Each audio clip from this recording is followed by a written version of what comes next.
They built the most feared tank of the war, but they forgot that without a reliable transmission, all that power turned into nothing more than armored scrap. Stick with me until the end and see how an invisible detail to the naked eye, the way the steel was heated and cooled, transformed the Tiger, the pride of the Wehrmacht, into a giant doomed to die stranded in the middle of the battlefield. It's August 22, 1943, in the English countryside, at the Tank Technology School in Chobham. On the cold metal workbench, Dr. Robert Stevenson slowly turns a gear ripped from a Tiger captured in Africa.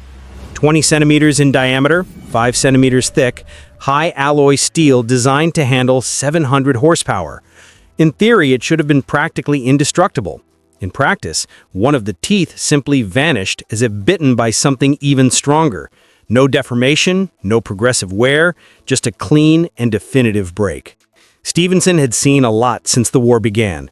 German armors cut into sections, deformed Soviet projectiles, perforated British plates for testing. But this wasn't the first, nor the second, nor the third destroyed Tiger transmission to arrive at the lab. It was the seventh, and they all told the same silent story. The tank that was supposed to be the terror of the Allies was being betrayed by its own internal components. More than half of the Tigers produced so far were not combat ready. Many had been abandoned whole, with the turret intact, the gun unscratched, and the transmission completely destroyed. For most historians, this is just a curious fact in a technical table. For a metallurgist accustomed to reading what steel has to say, it's a sign that something much deeper is wrong, not with a specific tank, but with an entire industrial system in collapse. On that cloudy late afternoon, Stevenson presses the gear against the Rockwell hardness equipment, lowers the diamond penetrator, and notes the result without reacting. 62 HRC on the surface, far above what any serious specification would recommend for a part that needs to withstand impacts and sudden shocks. He measures again at another point. The number repeats. Then he cuts the gear in half, checks the interior, compares. From there, the investigation stops being just a routine analysis and begins to transform into something different. The possible explanation for why the most feared tank on the front simply can't arrive intact at the firing line.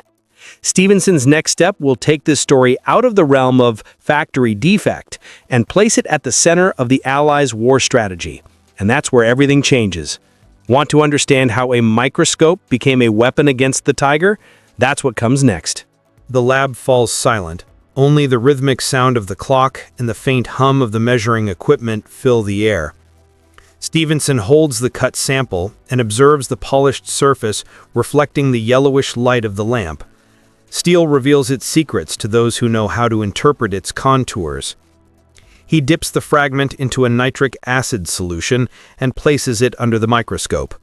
The image that emerges confirms his suspicions. The material is almost entirely composed of martensite, the hardest and most brittle phase that steel can achieve. Hardness is strength, but it is also fragility, and the Tiger was a victim of its own excess. The hardened layer was 4 millimeters deep, when it should have been at most 3. A minimal difference on paper, but fatal in practice.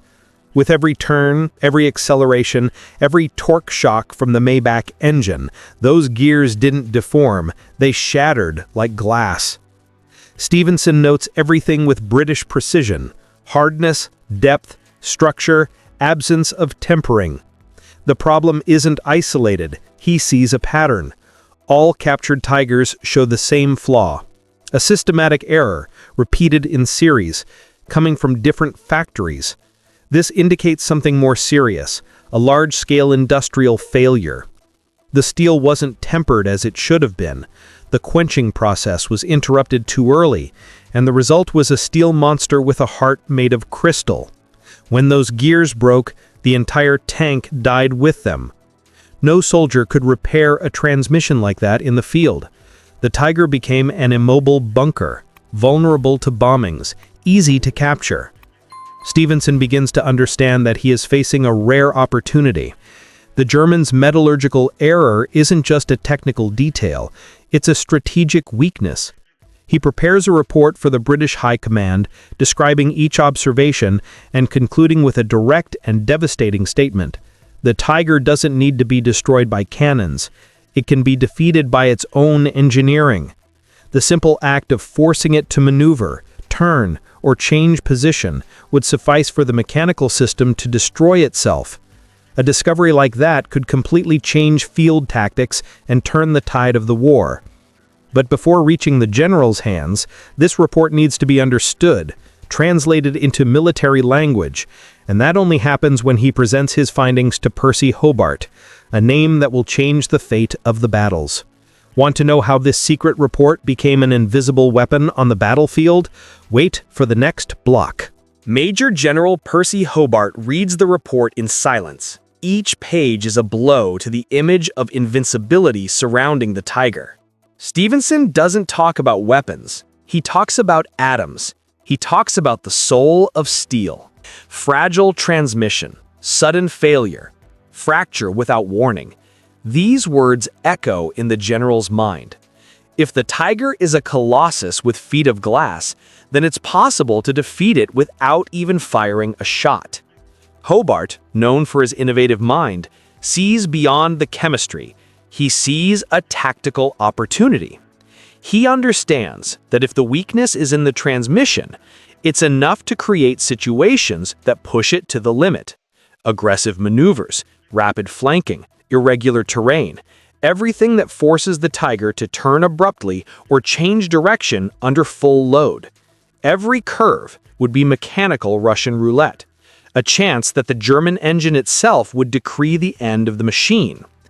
Stevenson's report circulates among commanders, classified as secret, limited distribution. Many laugh at the idea. A tank that destroys itself just by driving? Absurd. But on the field, the theory takes shape. In October 1943, in the hills of Sicily, British reports record Tigers that suddenly stop in the middle of battle, without explosions, without enemy fire. They simply stop. The crews abandon the intact tanks. Upon examination, they all have the same symptom: total transmission failure. And the more aggressive the maneuvers, the more frequent the breakdowns. Hobart sees in this the confirmation of the impossible. Allied engineering had found an invisible weakness and now knew exactly how to exploit it. While the troops test the new tactics, Stevenson continues his investigation. He analyzes more gears from tanks captured on different fronts and confirms the problem is universal. Every Tiger is born condemned. Every transmission is a time bomb made of poorly tempered steel. And it's at this moment that the channel makes the same invitation to you. If you've made it this far, it's because you seek to understand what really decides a war, the science behind the battles. Subscribe now. Here, history is told with laboratory precision from the perspective of someone who wants to comprehend the why of victories and defeats. Click subscribe and join those who value the technical knowledge that changes the fate of conflicts. But what leads a nation with the world's best engineers to err so gravely in manufacturing its most valuable tank? Lack of capacity? Negligence? Or something much darker? The answer lies in the German factories, among furnaces lit day and night, and workers who knew more than they let on. And that's exactly where Stevenson will seek the answers in the next chapter of this story. The answers Stevenson finds don't come from technical documents, but from people. Captured engineers, interrogated workers, intercepted industrial reports. Little by little, he reconstructs the scenario inside the German factories. Impossible deadlines, armed supervisors, and a government desperate for results. Tigers needed Tigers on the front, and it needed them now. Every day of delay was a strategic defeat. Production time, which previously included long cycles of carefully controlled heating and tempering, was cut in half. Overloaded furnaces worked without pause, operated by forced laborers who barely understood the processes. The most experienced were in the trenches, replaced by untrained people. The result? Gears with surfaces hardened too much, rushed, or even non-existent tempering. The steel was strong on paper and brittle in reality. Stevenson realizes that this wasn't just a technical failure, but a reflection of the German industrial collapse. The pursuit of quantity overrode the need for quality. The empire that prided itself on mechanical perfection now manufactured defective machines from the cradle. In a war driven by logistics and reliability, every mechanical failure was a victory for the enemy. Stevenson's next report goes beyond metallurgy. He documents the psychological effect of these failures. Tiger crews began to distrust their own tanks. Invincibility turned into paranoia. When the engine roared too loudly, fear arose. What if the transmission breaks now? This doubt eroded the crew's confidence, weakening not only the tanks, but the morale of the German forces themselves. Meanwhile, the Allies adapted their strategy. Based on Stevenson's discoveries, Hobart issues new orders. Whenever possible, force the Tiger to maneuver, encircle, oblige the enemy to turn the turret and hull at the same time. Every movement was an invisible trap, a chance for the tank to self-destruct. For the first time, the science of metals became a weapon of war.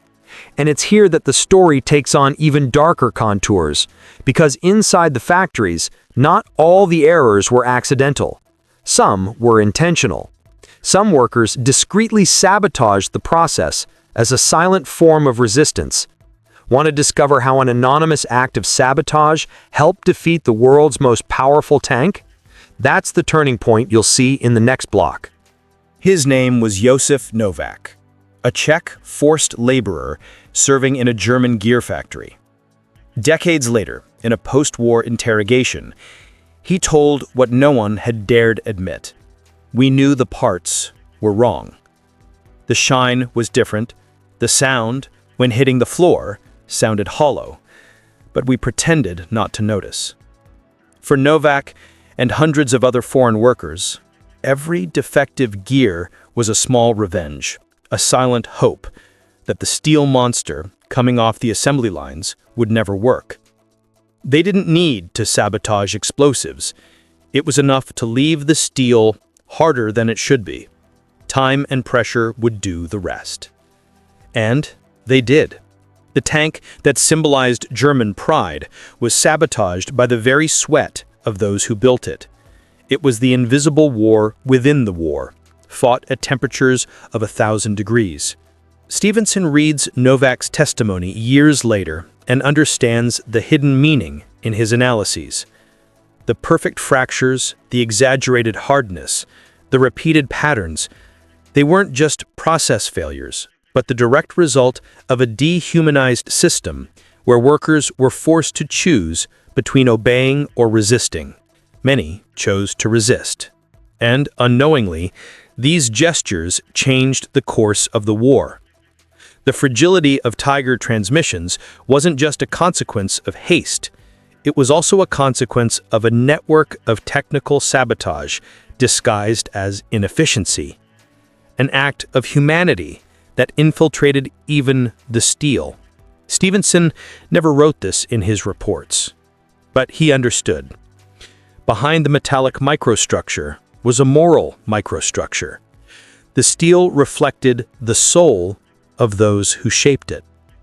On the other side of the front, Allied commanders reap the fruits of these weaknesses.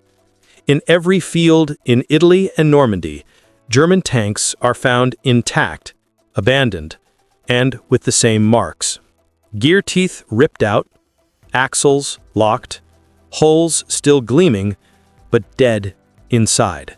For strategists, this is gold. Now they know they're not facing mechanical gods, but fallible machines corroded from within. And this confidence spreads. Knowing that the feared Tiger can break on its own changes everything. But the question echoing in analysts' minds is even deeper. Why didn't the German command ever fix the problem? Did they not know? Or could they simply no longer? The answer to that question reveals the true collapse of German industry. And that's what Stevenson will discover in the next chapter. Stevenson dives into the captured technical archives after the Allied advance into German territory.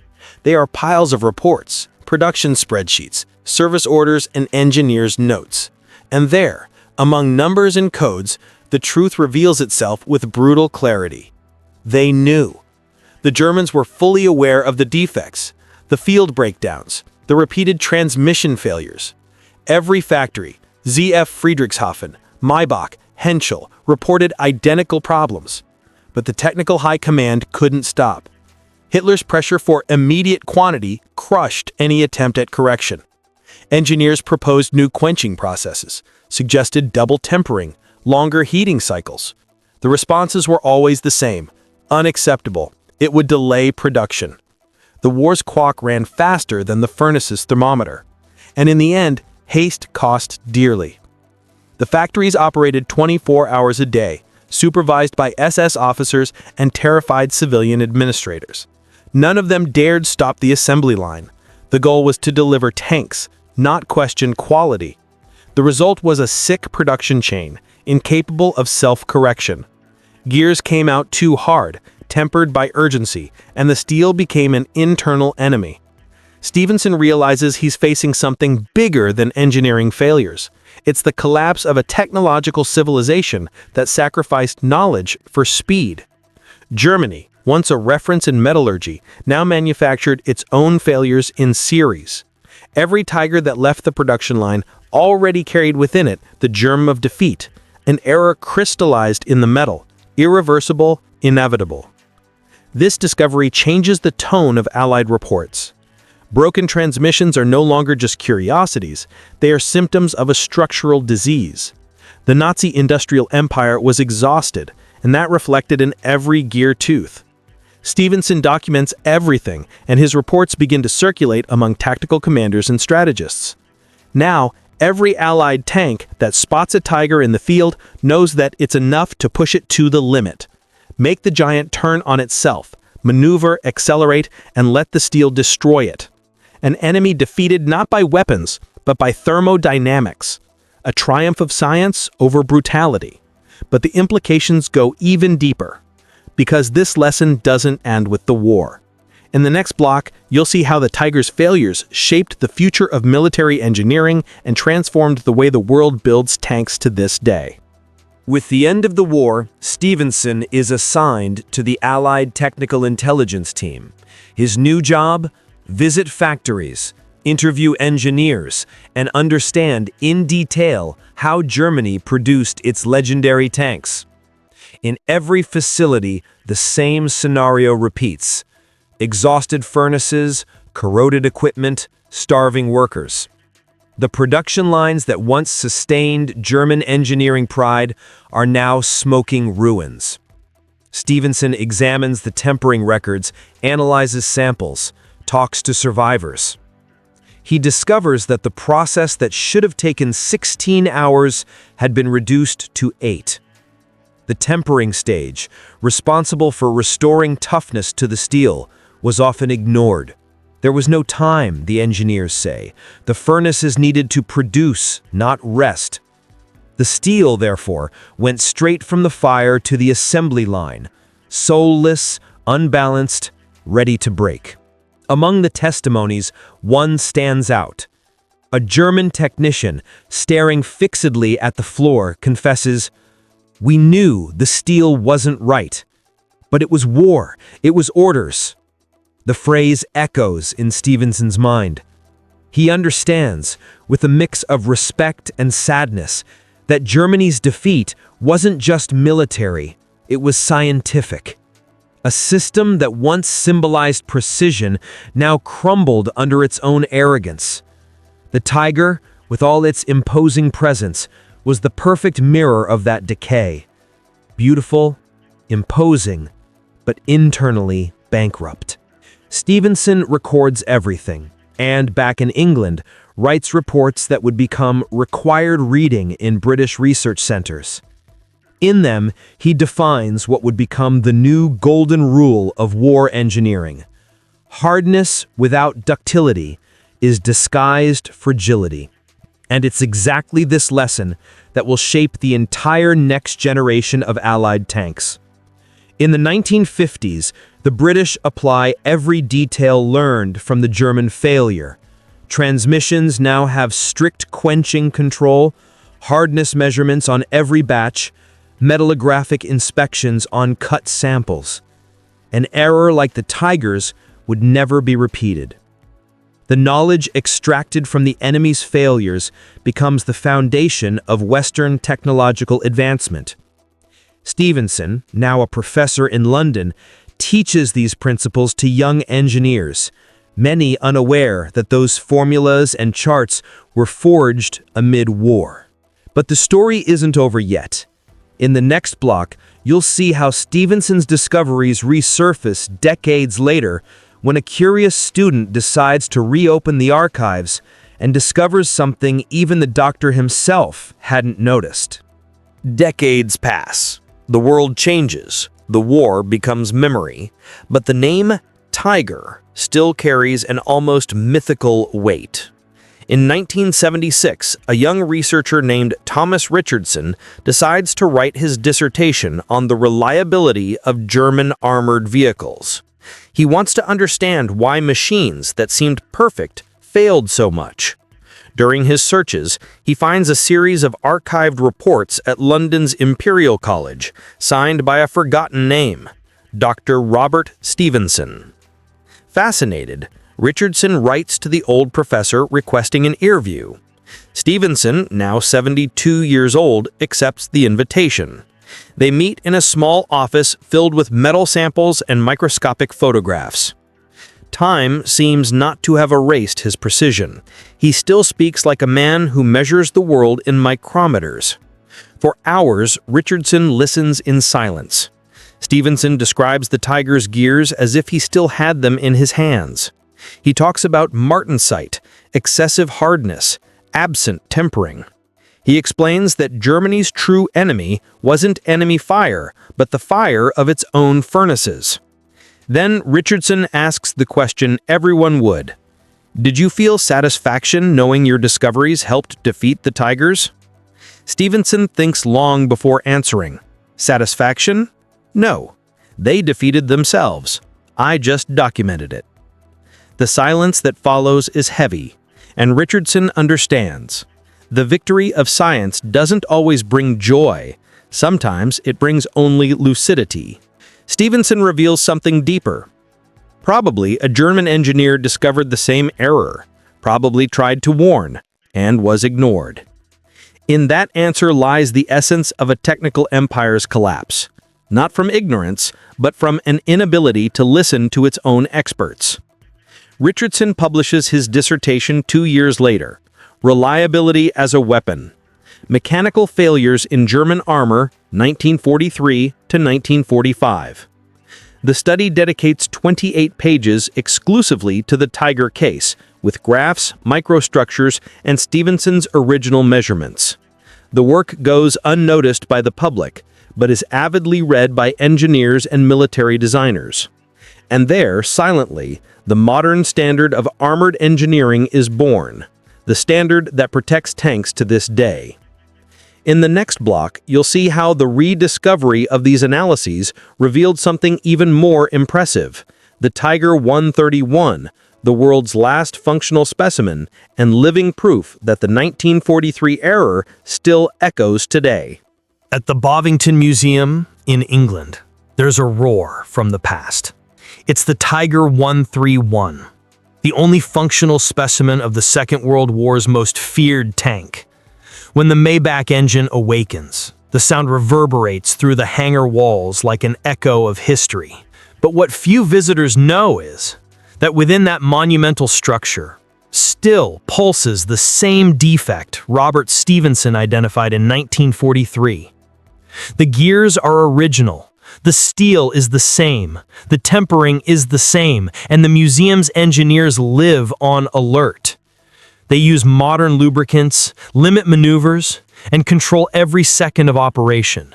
They know that one brusque movement is enough for the steel to shatter. The machine survives, not because it was perfected, but because it's treated with the delicacy of a fragile artifact, a giant of glass, preserved so that the error that created it never repeats. Modern analyses confirm Stevenson's diagnosis with frightening precision. Hardness tests show identical values, 62 HRC on the surface, 52 in the core. The microstructure still exhibits untempered martensite, crystalline, brittle. Even with all engineering advances, the Tiger 131 is a time bomb of over-tempered steel. And this realization is almost poetic. The tank that symbolized German invincibility now only stays alive thanks to the care of those who learned from its failures. It's the final victory of science over arrogance. Every engine start is a reminder that knowledge saves what ignorance destroys. For the museum's engineers, the Tiger 131 is more than a relic. It's a living lesson. They study it not to glorify the past, but to teach the future. Every broken gear tooth from the battles echoes today as a warning. Hardness without control is guaranteed destruction. This truth, forged in Stevenson's lab, still guides the designers who build modern war machines. But before the story ends, there's still something that needs to be said. The legacy of Stevenson didn't end in Bovington. It lives in every tank that endures, in every transmission that works, in every engineer who understands that true strength lies in balance. And that's what you'll discover in the final block. Robert Stevenson died in 1989 at 85 years old. His obituary in the Times briefly mentioned his contribution to metallurgy and teaching at Imperial College, but said nothing about the role he played in changing the course of a war. His reports remain silently stored in the Imperial War Museum's archives, forgotten for decades. But the truth is that every modern gear, every reliable transmission, every tank that today crosses the battlefield without failing carries the invisible mark of his work. The man who unraveled the Tiger's weakness didn't seek glory. He sought understanding. He understood that wars aren't won just with courage or strategy, but with knowledge, with mastery over steel, with the ability to see in the microscope what the enemy couldn't see with the naked eye. And that's the essence of engineering, transforming fragility into strength through understanding. The lesson Stevenson left goes beyond military history.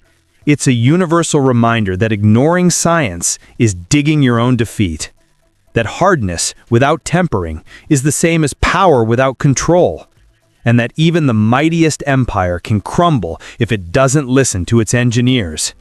In every gear that doesn't break, in every transmission that withstands the impact, Stevenson's legacy lives on, not as a memory of destruction, but as a testament to precision, balance, and learning. Science won where force failed. And that's what WarTech Archive celebrates. The invisible heroes. The metallurgists, engineers, and analysts who win wars by understanding how the world really works, atom by atom, failure by failure. If you've made it this far, it's because you want more than stories. You want to understand what's behind them. So subscribe now. Here, we reveal what books ignore, the technical details that define who wins and who falls. Click the red button, turn on notifications, and comment which technology you want dissected in the next video. The Panther's engine? The Me 262's blades? Or the King Tiger steering system? The story continues, and every new episode is an engineering lesson that reveals the true battlefield, the inside of the machines. WarTech Archives, where science and war meet, and knowledge becomes the most powerful weapon of all.